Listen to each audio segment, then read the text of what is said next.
ನಮಸ್ಕಾರ ವೀಕ್ಷಕರೇ, the federal ಕರ್ನಾಟಕಕ್ಕೆ ಸ್ವಾಗತ. ನಾನು ವಿಜಯ್ ಜೊನ್ನಳ್ಳಿ. ಇಂದು ರಾಜ್ಯದಲ್ಲಿ ನಡೆಯುತ್ತಿರುವಂತಹ 2 ವಿಧಾನಸಭಾ ಕ್ಷೇತ್ರಗಳ ಉಪಚುನಾವಣೆಗಳ ಪೈಕಿ ದಾವಣಗೆರೆ ದಕ್ಷಿಣ ವಿಧಾನಸಭಾ ಕ್ಷೇತ್ರದ ಉಪಚುನಾವಣೆಯ ಕಾಂಗ್ರೆಸ್ನ ಒಂದು ಇಂಟ್ರೆಸ್ಟಿಂಗ್ ಸ್ಟೋರಿಯನ್ನು ನಾನು ನಿಮಗೆ ಹೇಳ್ತಾ ಹೋಗ್ತೀನಿ. ದಾವಣಗೆರೆ ದಕ್ಷಿಣ ವಿಧಾನಸಭಾ ಕ್ಷೇತ್ರದ ಉಪಚುನಾವಣೆಯಲ್ಲಿ ಬಂಡಾಯ ಮುಸ್ಲಿಂ ಅಭ್ಯರ್ಥಿ ಕಣದಲ್ಲಿರುವಂಥದ್ದು ಕಾಂಗ್ರೆಸ್ಗೆ ದೊಡ್ಡ ತಲೆನೋವಾಗಿ ಪರಿಣಮಿಸಿರುವಂಥದ್ದು. ಕಾಂಗ್ರೆಸ್ನ ಬಂಡಾಯ ಅಭ್ಯರ್ಥಿ ಸಾದಿಕ್ ಪೈಲ್ವಾನ್ ಅವರು ನಾಮಪತ್ರ ವಾಪಸ್ ತೆಗೆದುಕೊಳ್ಳದೆ ಬಂಡಾಯ ಸಾರಿರುವಂಥದ್ದು. ನಾನು ಕಣದಲ್ಲಿ ಇರ್ತೇನೆ, ನಾನು ಚುನಾವಣೆ ಎದುರಿಸ್ತೇನೆ, ಚುನಾವಣೆಯಲ್ಲಿ ನಾನು ಸ್ಪರ್ಧೆ ಮಾಡಿ ಗೆಲ್ತೀನಿ ಅಂತ ವಿಶ್ವಾಸವನ್ನು ವ್ಯಕ್ತಪಡಿಸಿರುವಂಥ ಹಿನ್ನೆಲೆಯಲ್ಲಿ, ಕಣದಲ್ಲಿರುವಂಥ ಹಿನ್ನೆಲೆಯಲ್ಲಿ ಕಾಂಗ್ರೆಸ್ಗೆ 1983ರ ಚುನಾವಣೆಯ ಫಲಿತಾಂಶದ ಇತಿಹಾಸ ಮರುಕಳಿಸುತ್ತಾ ಅನ್ನುವಂಥ ಆತಂಕ ಶುರುವಾಗಿರುವಂಥದ್ದು. ಏನದು 1983ರ ಚುನಾವಣದ ಫಲಿತಾಂಶದ ಇತಿಹಾಸ? ಅದು ದಾವಣಗೆರೆ ದಕ್ಷಿಣ ವಿಧಾನಸಭಾ ಕ್ಷೇತ್ರದಲ್ಲಿ ಯಾಕೆ ಆ ಒಂದು 1983ರ ಇತಿಹಾಸದ ಆತಂಕ ಕಾಂಗ್ರೆಸ್ನಲ್ಲಿ ಇರುವಂಥದ್ದು? ಅದ್ರ ಬಗ್ಗೆ ಒಂದು ಹಿನ್ನೆಲೆಯನ್ನು ಹೇಳ್ತಾ ಹೋಗ್ತೀನಿ ವೀಕ್ಷಕರೇ. 1983ರಲ್ಲಿ ಗುಂಡೂರಾವ್ ಅವರ ಸರ್ಕಾರ ಇತ್ತು. ಅಂದರೆ ಈಗ ದಿನೇಶ್ ಗುಂಡೂರಾವ್ ಸಚಿವರಾಗಿದ್ದಾರಲ್ಲ, ಅವರ ತಂದೆ ಗುಂಡೂರಾವ್ ಅವರ ಸರ್ಕಾರ ಇತ್ತು, ಆಗ ಮುಖ್ಯಮಂತ್ರಿಗಳಾಗಿದ್ದರು. ಆಗ ಚುನಾವಣೆ ನಡೆಯುತ್ತೆ ವೀಕ್ಷಕರೇ, ಅವರ ಸರ್ಕಾರ ಇತ್ತು, ಚುನಾವಣೆ ನಡೆಯುತ್ತೆ. ಆಗ ಇನ್ನೂ ಕೂಡ ದಾವಣಗೆರೆ ದಕ್ಷಿಣ ವಿಧಾನಸಭಾ ಕ್ಷೇತ್ರ ಆಗಿರಲಿಲ್ಲ. ಯಾಕಂದರೆ ಕ್ಷೇತ್ರ ಪುನರ್ವಿಂಗಡಣೆಯಾದ ನಂತರ ದಾವಣಗೆರೆ ದಕ್ಷಿಣ ವಿಧಾನಸಭಾ ಕ್ಷೇತ್ರ ಆಗಿರುವಂಥದ್ದು. ಕ್ಷೇತ್ರ ಪುನರ್ವಿಂಗಡಣೆಗೂ ಮುಂಚೆ ದಾವಣಗೆರೆ ಕ್ಷೇತ್ರ ಅಂತ ವಿಧಾನಸಭಾ ಕ್ಷೇತ್ರ ಇತ್ತು. ಆಗ 1983ರಲ್ಲಿ ಚುನಾವಣೆ ನಡೆಯುತ್ತೆ. ಚುನಾವಣೆ ನಡೆದಂಥ ಸಂದರ್ಭದಲ್ಲಿ 1983ರಲ್ಲಿ ಕಾಂಗ್ರೆಸ್ನ ಅಭ್ಯರ್ಥಿ, ಅದು ಸಚಿವರಾಗಿದ್ದಂಥವರು, ದಾವಣಗೆರೆ ವಿಧಾನಸಭಾ ಕ್ಷೇತ್ರದಲ್ಲಿ ಸೋಲನ್ನು ಅನುಭವಿಸ್ತಾರೆ. ಅದಕ್ಕೆ ಕಾರಣ ಮುಸ್ಲಿಂ ಅಭ್ಯರ್ಥಿಯ ಕ್ಯಾಂಡಿಡೇಟ್ ಆಗಿರುವಂಥದ್ದು. ಅಂದರೆ ಮುಸ್ಲಿಂ ಅಭ್ಯರ್ಥಿ ರೆಬಲ್ ಆಗಿ ಬಂಡಾಯ ಸ್ಪರ್ಧೆ ಮಾಡಿದ ಹಿನ್ನೆಲೆಯಲ್ಲಿ ಆಗ 1983ರಲ್ಲಿ ಕಾಂಗ್ರೆಸ್ನ ಅಭ್ಯರ್ಥಿ ಹಾಲಿ ಸಚಿವರಾಗಿದ್ದಂಥವರು ಸೋಲ್ತಾರೆ. ಅದೇನು ಅಂತಂದರೆ, 83ರಲ್ಲಿ ಚುನಾವಣೆ ನಡೆದಂಥ ಸಂದರ್ಭದಲ್ಲಿ ನಾಗಮ್ಮ ಕೇಶವಮೂರ್ತಿ ಅಭ್ಯರ್ಥಿ ಆಗ್ತಾರೆ. ಅವರು ಶಿಕ್ಷಣ ಸಚಿವರಾಗಿರ್ತಾರೆ. ನಾಗಮ್ಮ ಕೇಶವಮೂರ್ತಿ ಅವರು ಮಾಯಕೊಂಡ ವಿಧಾನಸಭಾ ಕ್ಷೇತ್ರದಿಂದ ಸ್ಪರ್ಧೆ ಮಾಡಿದ್ರು. ಆ ಕ್ಷೇತ್ರವನ್ನು ಬದಲಾವಣೆ ಮಾಡಿ, ಒಂದಷ್ಟು ಕಾರಣಗಳಿಗೆ ಮಾಯಕೊಂಡ ಕ್ಷೇತ್ರವನ್ನು ಬದಲಾವಣೆ ಮಾಡಿ ದಾವಣಗೆರೆ ಕ್ಷೇತ್ರದಲ್ಲಿ ನಿಂತ್ಕೊಳ್ತಾರೆ 1983ರಲ್ಲಿ. ಆಗ ಮುಸ್ಲಿಂ ಅಭ್ಯರ್ಥಿ ಟಿಕೆಟ್ ಆಕಾಂಕ್ಷಿಯಾಗಿರ್ತಾರೆ.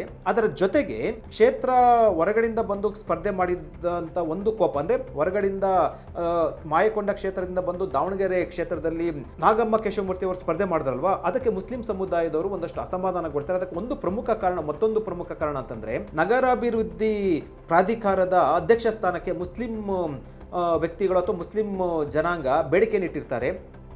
ಆ ಬೇಡಿಕೆಗೆ ಆಗಿನ ಸರ್ಕಾರ ಸ್ಪಂದನೆ ಕೊಟ್ಟಿರಲ್ಲ. ಮುಸ್ಲಿಂ ಅಭ್ಯರ್ಥಿಗೆ, ಮುಸ್ಲಿಂ ಸಮುದಾಯಕ್ಕೆ ನಗರಾಭಿವೃದ್ಧಿ ಪ್ರಾಧಿಕಾರದ ಅಧ್ಯಕ್ಷ ಸ್ಥಾನವನ್ನು ಕೊಟ್ಟಿರಲ್ಲ. ಅದರಿಂದ ಅಸಮಾಧಾನಗೊಂಡಂತಹ ಮುಸ್ಲಿಂ ಸಮುದಾಯ 1983ರ ಚುನಾವಣೆಯಲ್ಲಿ ಮೊಹಮ್ಮದ್ ಇಕ್ಬಾಲ್ ಎನ್ನುವಂತಹ ಮುಸ್ಲಿಂ ಅಭ್ಯರ್ಥಿ ಕಾಂಗ್ರೆಸ್ನ ರೆಬೆಲ್ ಅಭ್ಯರ್ಥಿಯಾಗಿ ನಾಮಪತ್ರವನ್ನು ಸಲ್ಲಿಸ್ತಾರೆ. ಆಗಲೂ ಕೂಡ ನಾಮಪತ್ರ ವಾಪಸ್ ತೆಗೆದುಕೊಳ್ಳೋ ಸಂಬಂಧಪಟ್ಟಂತೆ ಕಾಂಗ್ರೆಸ್ನಿಂದ ಸಾಕಷ್ಟು ಕೂಡ ಒಂದು ಒತ್ತಡ ಹೋಗುತ್ತೆ. ಆದರೂ ಕೂಡ ಮುಸ್ಲಿಂ ಅಭ್ಯರ್ಥಿ, ರೆಬೆಲ್ ಅಭ್ಯರ್ಥಿ ನಾಮಪತ್ರನ ವಾಪಸ್ ತೆಗೆದುಕೊಳ್ಳಲ್ಲ. ಅಲ್ಲಿ ಕಾಂಗ್ರೆಸ್ನ ಅಭ್ಯರ್ಥಿಯಾಗಿ ಶಿಕ್ಷಣ ಆಗಿದ್ದಂತಹ ನಾಗಮ್ಮ ಕೇಶವಮೂರ್ತಿ ಅವರು ಅಧಿಕೃತ ಕಾಂಗ್ರೆಸ್ ಅಭ್ಯರ್ಥಿಯಾಗಿರ್ತಾರೆ. ಚುನಾವಣೆ ನಡೆಯುತ್ತೆ. ಮುಸ್ಲಿಂ ಸಮುದಾಯದಲ್ಲಿ 2 ಅಸಮಾಧಾನ ಇರುತ್ತೆ. ಒಂದು, ನಾವು ಕೇಳಿದ್ದಂಥ ನಗರಾಭಿವೃದ್ಧಿ ಪ್ರಾಧಿಕಾರದ ಅಧ್ಯಕ್ಷ ಸ್ಥಾನ ಮುಸ್ಲಿಮರಿಗೆ ಕೊಟ್ಟಿಲ್ಲ ಅನ್ನುವಂಥ ಅಸಮಾಧಾನ ಇರುತ್ತೆ. ಜೊತೆಗೆ ವಿಧಾನಸಭಾ ಚುನಾವಣೆ ಸಂಬಂಧಪಟ್ಟಂತೆ ಕೂಡ ಟಿಕೆಟ್ ಕೊಟ್ಟಿಲ್ಲ ಅನ್ನುವಂಥ ಮತ್ತೊಂದು ಅಸಮಾಧಾನ ಇರುತ್ತೆ. ಈ ಹಿನ್ನೆಲೆಯಲ್ಲಿ ಮುಸ್ಲಿಂ ಸಮುದಾಯದಿಂದ ರೆಬೆಲ್ ಕ್ಯಾಂಡಿಡೇಟ್ ಆಗಿ ಮೊಹಮ್ಮದ್ ಇಕ್ಬಾಲ್ ಅವರು ಕಣದಲ್ಲಿರ್ತಾರೆ, ಚುನಾವಣೆಯನ್ನು ಎದುರಿಸ್ತಾರೆ. ಪಕ್ಷೇತರ ಅಭ್ಯರ್ಥಿಯಾಗಿ, ಅಂದರೆ ರೆಬೆಲ್ ಅಭ್ಯರ್ಥಿಯಾಗಿರ್ತಾರೆ. ಅಚ್ಚರಿಯ ಫಲಿತಾಂಶ ಬರುತ್ತೆ.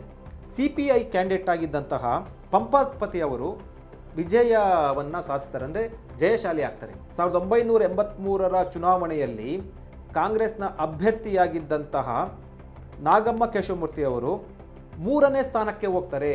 ಕಾಂಗ್ರೆಸ್ನ ರೆಬಲ್ ಅಭ್ಯರ್ಥಿಯಾಗಿ ಸ್ಪರ್ಧೆ ಮಾಡಿದ್ದಂತಹ ಮೊಹಮ್ಮದ್ ಇಕ್ಬಾಲ್ ಅವರು 2ನೇ ಸ್ಥಾನಕ್ಕೆ ಬರ್ತಾರೆ. ಅಂದರೆ 23.67% ಅಂದರೆ ಸುಮಾರು 24% ಶೇಕಡ 24% ಮತಗಳನ್ನು ತೆಗೆದುಕೊಳ್ತಾರೆ. ಅಂದರೆ ಕಾಂಗ್ರೆಸ್ ಅಭ್ಯರ್ಥಿ ಮತ್ತು ಹಾಲಿ ಅಂದರೆ ಆಗ ಸಚಿವರಾಗಿದ್ದಂತಹ ನಾಗಮ್ಮ ಕೇಶವಮೂರ್ತಿ ಅವರಿಗಿಂತ ಹೆಚ್ಚು ಮತಗಳನ್ನು ಕಾಂಗ್ರೆಸ್ನ ರೆಬಲ್ ಅಭ್ಯರ್ಥಿ ಆಗ ತೆಗೆದುಕೊಳ್ತಾರೆ. ಮುಸ್ಲಿಂ ಮತಗಳು ವಿಭಜನೆಯಾದ ಹಿನ್ನೆಲೆಯಲ್ಲಿ CPI ಅಭ್ಯರ್ಥಿ ಪಂಪಪತಿ ಅವರು ಜಯಶಾಲರಾಗ್ತಾರೆ. ಅಂದರೆ ಆಗ ಬಹಳ ಚರ್ಚೆ ಆಗುತ್ತೆ. ಮುಸ್ಲಿಂ ಮತಗಳ ವಿಭಜನೆ ಹಿನ್ನೆಲೆಯಲ್ಲಿ ಕಾಂಗ್ರೆಸ್ನ ಅಧಿಕೃತ ಅಭ್ಯರ್ಥಿ ಮತ್ತು ಸಚಿವರಾದಂಥವರು ಸೋಲ್ತಾರೆ. ಅದಕ್ಕೆ ಕಾರಣ ಮುಸ್ಲಿಂ ಮತಗಳು ವಿಭಜನೆ ಆಗಿರುವಂಥದ್ದು ಅನ್ನುವಂಥ ಚರ್ಚೆ ಆಗ ನಡೆಯುತ್ತೆ. ಅದು ವಾಸ್ತವ ಕೂಡ.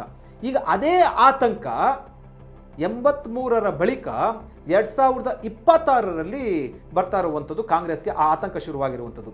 ಯಾಕಂದರೆ ಇಂದು ನಾಮಪತ್ರ ವಾಪಸ್ ತೆಗೆದುಕೊಳ್ಳೋದಕ್ಕೆ ಕೊನೆಯ ದಿನ ಆಗಿತ್ತು. ಸಾದಿಕ್ ಪೈಲ್ವಾನ್ ಅವರು ಅಂದರೆ ಶಾಮನೂರು ಶಿವಶಂಕರಪ್ಪ ಅವರ ಪಟ್ಟ ಶಿಷ್ಯ ಏನು ಸಾದಿಕ್ ಪೈಲ್ವಾನ್ ಅವರು, ಅದೇ ಶಾಮನೂರು ಶಿವಶಂಕರಪ್ಪ ಅವರು ಕಳೆದ ಚುನಾವಣೆಯಲ್ಲಿ ಹೇಳಿದರು, ಇದು ನನ್ನ ಕೊನೆಯ ಚುನಾವಣೆ, ಮುಂದಿನ ಚುನಾವಣೆಗೆ ನಾವು ಮುಸ್ಲಿಂ ಅಭ್ಯರ್ಥಿಗೆ ಟಿಕೆಟ್ ಕೊಡ್ತೀನಿ ಅಂತ ಹೇಳಿದರು. ಅದು ಸಾದಿಕ್ ಪೈಲ್ವಾನ್ಗೆ ಟಿಕೆಟ್ ಕೊಡ್ತೀನಿ ಅಂತ ಭರವಸೆಯನ್ನು ಕೊಡಲಾಗಿತ್ತು ಅನ್ನುವಂಥದ್ದು ಮುಸ್ಲಿಂ ಅಭ್ಯರ್ಥಿಗಳ ಅಥವಾ ಮುಸ್ಲಿಂ ಸಮುದಾಯದ ಒಂದು ವಾದ ಆಗಿರುವಂಥದ್ದು. ಆದರೆ ಟಿಕೆಟ್ ಸಿಕ್ಕಿಲ್ಲ. ಶಾಮನೂರು ಮೊಮ್ಮಗ ಅವರಿಗೆ, ಶಾಮನೂರು ಶಿವಶಂಕರಪ್ಪ ಮೊಮ್ಮಗ ಸಮರ್ಥಕ್ಕೆ ಟಿಕೆಟ್ ಕೊಟ್ಟಿರುವಂಥದ್ದು. ಇದರಿಂದ ಅಸಮಾಧಾನಗೊಂಡಿರುವಂತಹ ಮುಸ್ಲಿಂ ಸಮುದಾಯ ಅಭ್ಯರ್ಥಿಯನ್ನು ಕಣಕ್ಕಿಳಿಸಿರುವಂಥದ್ದು. ಪಕ್ಷೇತರ ಅಭ್ಯರ್ಥಿಯಾಗಿ ಅಂದರೆ ಕಾಂಗ್ರೆಸ್ನ ರೆಬೆಲ್ ಅಭ್ಯರ್ಥಿಯಾಗಿ ಈಗ ಸಾದಿಕ್ ಪೈಲ್ವಾನ್ ಅವರು ಕಣದಲ್ಲಿರುವಂಥದ್ದು. ಇಂದು ಮನವೊಲಿಸುವಂಥ ಕಾರ್ಯ ಆಯಿತು. ಯಾಕೆ ನಾಮಪತ್ರ ವಾಪಸ್ ತೆಗೆದುಕೊಳ್ಳೋಕೆ ಇಂದು ಕೊನೆಯ ದಿನ 4 ಗಂಟೆ ಒಳಗಡೆ ನಾಮಪತ್ರ ವಾಪಸ್ ತೆಗೆದುಕೊಳ್ಬೇಕಾಯಿತು. ಕಾಂಗ್ರೆಸ್ನ ಶಾಸಕರುಗಳು ರಿಜ್ವಾನ್ ಅರ್ಷದ್ ಮತ್ತೊಂದು ಕಡೆ ಸಲೀಂ ಅಹಮದ್ ಇಬ್ಬರು ಕೂಡ ಹೋಗಿ ನಾಮಪತ್ರ ವಾಪಸ್ ತೆಗೆದುಕೊಳ್ಳಿ ಅಂತ ಒಂದು ಒತ್ತಡವನ್ನು ಹಾಕಿದ್ರು, ಮನವೊಲಿಸುವಂಥ ಯತ್ನ ಆದರು. ಆದರೆ ಗೋ ಬ್ಯಾಕ್ ಅಂತ ಘೋಷಣೆಯನ್ನು ಮುಸ್ಲಿಂ ಅಲ್ಲಿನ ಮತದಾರರು ಮತ್ತು ಅವರ ಜೊತೆ ಇದ್ದಂಥ ಬೆಂಬಲಿಗರು ಘೋಷಣೆಯನ್ನು ಕೂಗಿದ್ರು. ಈ ಹಿನ್ನೆಲೆಯಲ್ಲಿ ನಾಮಪತ್ರ ವಾಪಸ್ಸು ತೆಗೆದುಕೊಳ್ಳದೆ ಬಂಡಾಯವನ್ನು ಸಾರಿರುವಂಥದ್ದು. ಈಗ ಆತಂಕ ಕಾಂಗ್ರೆಸ್ಗೆ ಏನಾಗಿರೋದು ಅಂತಂದರೆ 82,000 ಮತಗಳಿರುವಂಥದ್ದು ದಾವಣಗೆರೆ ದಕ್ಷಿಣ ವಿಧಾನಸಭಾ ಕ್ಷೇತ್ರದಲ್ಲಿ. ಇಲ್ಲಿ ಮುಸ್ಲಿಂ ಮತಗಳು ವಿಭಜನೆ ಆದರೆ ಅದು ಕಾಂಗ್ರೆಸ್ ಸೋಲಿಗೆ ಕಾರಣ ಆಗುತ್ತಾ ಅನ್ನುವಂಥ ಆತಂಕ ಶುರುವಾಗಿರುವಂಥದ್ದು. ಯಾಕಂದರೆ ಇಲ್ಲಿ ಈಗಾಗಲೇ ಕೂಡ ದಾವಣಗೆರೆ ದಕ್ಷಿಣ ವಿಧಾನಸಭಾ ಕ್ಷೇತ್ರದ ಉಪಚುನಾವಣೆಯಲ್ಲಿ ಸಾದಿಕ್ ಪೈಲ್ವಾನ್ ಮತ್ತು STPI ಅಭ್ಯರ್ಥಿ ಅಫ್ಸರ್ ಕೂಡ್ಲಿಪೇಟೆ ಸೇರಿದಂತೆ ಒಟ್ಟು 14 ಅಭ್ಯರ್ಥಿಗಳಿರುವಂಥದ್ದು. ಪ್ರಮುಖವಾಗಿ STPI ಅಭ್ಯರ್ಥಿ ಅಫ್ಸರ್ ಕೂಡ್ಲಿಪೇಟೆ ಮತ್ತು ಕಾಂಗ್ರೆಸ್ನ ಬಂಡಾಯ ಅಭ್ಯರ್ಥಿ ಸಾದಿಕ್ ಪೈಲ್ವಾನ್ ಇಬ್ಬರು ಪ್ರಮುಖ ಅಭ್ಯರ್ಥಿಗಳಿರುವಂಥದ್ದು. 82,000 ಮತಗಳಲ್ಲಿ ಈ ಬಾರಿ ಏನಾದರೂ ಕೂಡ ಒಂದು ವೇಳೆ ಮುಸ್ಲಿಂ ಮತಗಳು ಚದುರಿ ಹೋದರೆ ದೊಡ್ಡ ಮಟ್ಟದ ಒಂದು ಎಫೆಕ್ಟು, ದೊಡ್ಡ ಮಟ್ಟದ ಒಂದು ಪರಿಣಾಮ ಕಾಂಗ್ರೆಸ್ ಅಭ್ಯರ್ಥಿ ಮೇಲೆ ಆಗುತ್ತೆ ಅನ್ನುವಂಥದ್ದು. ಯಾಕಂದರೆ ಇತಿಹಾಸ ಇರುವಂಥದ್ದು. ನಾನು ಆಗಲೇ ಹೇಳಿದ ರೀತಿಯಲ್ಲಿ 1983ರಲ್ಲಿ ಇದೇ ರೀತಿಯ ಕಾಂಗ್ರೆಸ್ನ ಒಂದು ಮುಸ್ಲಿಂ ಬಂಡಾಯ ಅಭ್ಯರ್ಥಿ ಸ್ಪರ್ಧೆ ಹಿನ್ನೆಲೆಯಲ್ಲಿ ಆಗ ಕಾಂಗ್ರೆಸ್ನ ಅಭ್ಯರ್ಥಿ ನಾಗಮ್ಮ ಕೇಶವಮೂರ್ತಿ ಹಾಲಿ ಸಚಿವರಾಗಿದ್ದರು, ಆಗ ಶಿಕ್ಷಣ ಸಚಿವರು, ಅವರು ಸೋಲನ್ನಪ್ಪಿದ್ರು. ಆ ಒಂದು ಇತಿಹಾಸದ ನೆನಪು, ಆ ಒಂದು ಆತಂಕ ಈಗ ಕಾಂಗ್ರೆಸ್ನಲ್ಲಿ ಶುರುವಾಗಿರುವಂಥದ್ದು. ನಾನು ಆಗಲೇ ಹೇಳಿದ ರೀತಿಯಲ್ಲಿ 82,000 ಮತಗಳು ಮುಸ್ಲಿಂ ಇರುವಂಥದ್ದು, ಮುಸ್ಲಿಂ ಮತದಾರರು. ಒಂದು ವೇಳೆ ಕಾಂಗ್ರೆಸ್ನ ರೆಬೆಲ್ ಅಭ್ಯರ್ಥಿಗೆ ಅಥವಾ STPI ಅಭ್ಯರ್ಥಿಗೆ ಮತಗಳನ್ನು ಹೆಚ್ಚು ಹೋದರೆ ಅಥವಾ ಮತಗಳು ವಿಭಜನೆ ಆದರೆ ಕಾಂಗ್ರೆಸ್ ಅಭ್ಯರ್ಥಿಗೆ ದೊಡ್ಡ ಮಟ್ಟದ ಒಂದು ಸಂಕಷ್ಟ ಎದುರಾಗುತ್ತೆ ಅನ್ನುವಂಥದ್ದು ಚರ್ಚೆ ರಾಜಕೀಯ ವಲಯದಲ್ಲಿ, ಕಾಂಗ್ರೆಸ್ ವಲಯದಲ್ಲಿ ಶುರುವಾಗಿರುವಂಥದ್ದು. ಕಳೆದ ವಿಧಾನಸಭಾ ಚುನಾವಣೆಯಲ್ಲಿ ಶಾಮನೂರು ಶಿವಶಂಕರಪ್ಪ ಅವರು ಗಳಿಸಿದಂಥ ಮತಗಳು, ಗೆಲುವಿನ ಅಂತರ ಮತ್ತು ಮುಸ್ಲಿಂ ಮತಗಳ ಸಂಖ್ಯೆ ಇವೆಲ್ಲವೂ ಕೂಡ ಈ ಒಂದು ಆತಂಕಕ್ಕೆ ಕಾರಣ ಆಗಿರುವಂಥದ್ದು. ಯಾಕೆ ಅಂತಂದರೆ ಕಳೆದ ವಿಧಾನಸಭಾ ಚುನಾವಣೆಯಲ್ಲಿ ಶಾಮನೂರು ಶಿವಶಂಕರಪ್ಪ ಅವರು 27,888 ಮತಗಳ ಅಂತರದಿಂದ ಜಯಗಳಿಸಿದ್ರು. ಅಂದರೆ 84,800 ಮತಗಳನ್ನು ಶಾಮನೂರು ಶಿವಶಂಕರಪ್ಪ ಅವರು ತೆಗೆದುಕೊಂಡಿದ್ರೆ BJPಯ ಅಭ್ಯರ್ಥಿ AG ಅಜಯ್ ಕುಮಾರ್ ಅವರು ಸುಮಾರು 55,000 ಮತಗಳನ್ನು ತೆಗೆದುಕೊಂಡಿದ್ರು. ಅಂದರೆ ಗೆಲುವಿನ ಅಂತರ ಕಾಂಗ್ರೆಸ್ಗೆ, ಶಾಮನೂರು ಶಿವಶಂಕರಪ್ಪ ಅವರಿಗೆ ಇದ್ದಿದ್ದಂಥದ್ದು ಕಳೆದ ವಿಧಾನಸಭಾ ಚುನಾವಣೆಯಲ್ಲಿ 27,888 ಮತಗಳು. ಅಂದರೆ ಅದು ಮತಗಳ ಅಂತರ ಒಂದು ಲೆಕ್ಕಾಚಾರದಲ್ಲಿ ಸೇಫ್ ಅನ್ಬೋದು. ಆದರೆ ಈಗ ದಾವಣಗೆರೆ ದಕ್ಷಿಣ ವಿಧಾನಸಭಾ ಕ್ಷೇತ್ರದಲ್ಲಿ ಮುಸ್ಲಿಂ ಮತಗಳ ವಿಭಜನೆ ಇದೆಯಲ್ಲ, ಆ ಆತಂಕ ಮತ್ತು ಕಳೆದ ವಿಧಾನಸಭಾ ಚುನಾವಣೆಯಲ್ಲಿ ಕಾಂಗ್ರೆಸ್ ಅಭ್ಯರ್ಥಿ ಗಳಿಸಿದಂತಹ ಮತಗಳ ಒಂದು ಅಂತರವನ್ನು ನೋಡೋದಾದರೆ ಈ ಒಂದಷ್ಟು ಭಯಕ್ಕೆ, ಆತಂಕಕ್ಕೆ ಕಾರಣ ಆಗಿರುವಂಥದ್ದು. ಇದೇ ಕಾರಣದಿಂದ 1983ರ ಫಲಿತಾಂಶದ ಇತಿಹಾಸದ ನೆನಪು ಚರ್ಚೆಗಳು ಕಾಂಗ್ರೆಸ್ಗೆ ಈಗ ಕಾಡಕ್ಕೆ ಶುರುವಾಗಿರುವಂಥದ್ದು. 27,888 ಮತಗಳು ಅಂತ ಅಂತರ ಅಂತ ಇದೆಯಲ್ವಾ, ಮುಸ್ಲಿಂ ಜನಸಂಖ್ಯೆ ಇರುವಂಥದ್ದು ಅಂದರೆ ಮತದಾರ ಇರುವಂಥದ್ದು ಸುಮಾರು 82,000ಕ್ಕೂ ಹೆಚ್ಚು ಮತಗಳು. ಒಂದು ಇಮ್ಯಾಜಿನ್ ಮಾಡ್ಕೊಳ್ಳಿ, ಅಥವಾ ಒಂದು ಲೆಕ್ಕಾಚಾರ ಶುರುವಾಗಿರುವಂಥದ್ದು.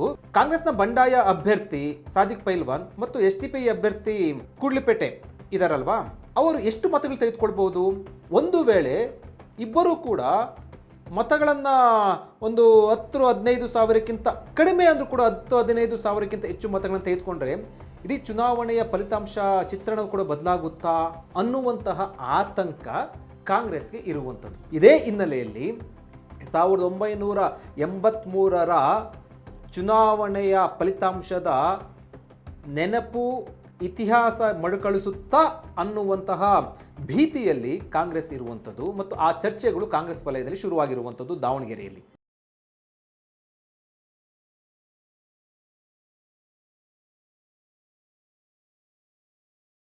ಹೆಚ್ಚಿನ ಸುದ್ದಿ ಅಪ್ಡೇಟ್ಗೆ ಈಗಲೇ the federal Karnataka YouTube page ಅನ್ನು ಸಬ್ಸ್ಕ್ರೈಬ್ ಮಾಡಿ.